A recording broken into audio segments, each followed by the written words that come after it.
તો સુરતને ફરી મેઘરાજાએ ગમરોળ્યું છે। મોડી રાતથી શરૂ થયેલા વરસાદે તારાજી સર્જી છે। ઉધના લિંબાયત રેલવે ગરનાળું પાણીમાં ગરકાવ થયા છે। ગરનાળું પાણીમાં ગરકાવ થતા વાહન ચાલકો પણ અટવાયા હતા। અગાઉ પણ વરસાદે સુરતની સુરત બગાડી હતી। ફરીવાર અનેક વિસ્તારોમાં પાણી ભરાતા લોકોને ભારે હાલાકીનો સામનો કરવો પડી રહ્યો છે।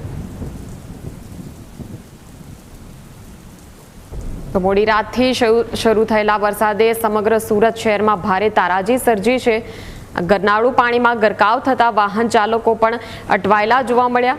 સુરતને ફરીવાર મેઘરાજાએ ગમરોળ્યું છે અને અનેક નીચાણવાળા વિસ્તારો ઉધના લિંબાયત રેલવે ગરનાળું આ દ્રશ્યો અમે આપને બતાવી રહ્યા છે કે કઈ રીતે પાણીમાં ગરકાવ થઈ ગયા છે અને આસપાસ રહેતા રહીશોને ભારે મુશ્કેલીનો સામનો કરવો પડી રહ્યો છે વરસાદને પગલે।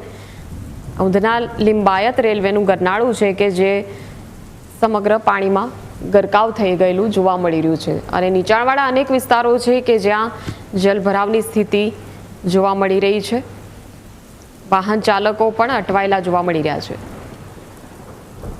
સંવાદદાતા અમિત જોડાઈ ગયા છે। જે પ્રકારની સ્થિતિ છે અમિત, અત્યારે સુરતમાં ઉધના લિંબાયત રેલવે ગરનાળું તો પાણીમાં ગરકાવ થઈ ગયું છે, અનેક નીચાણવાળા વિસ્તારોમાં પાણી ભરાઈ ગયા છે, ત્યારે હાલ શું સ્થિતિ છે? શું તંત્ર દ્વારા કોઈ કામગીરી?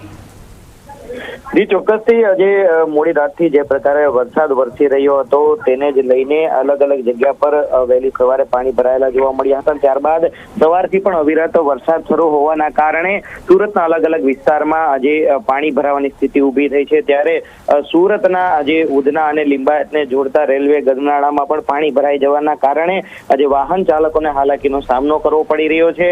ગરનાળામાંથી વાહન ચાલકો પસાર ન થાય તે પ્રકારની પરિસ્થિતિ જોવા મળી રહી છે। દર વર્ષે આ પ્રકારની પરિસ્થિતિ છતાં કોઈ પણ પ્રકારનું સમાધાન છે આવી રહ્યું નથી ને આ વર્ષે પણ ચોમાસામાં લોકોને પાણી ભરાતા હાલાકીનો સામનો કરવો પડે છે। જી બિલકુલ, આભાર અમિત સમગ્ર માહિતી આપવા બદલ।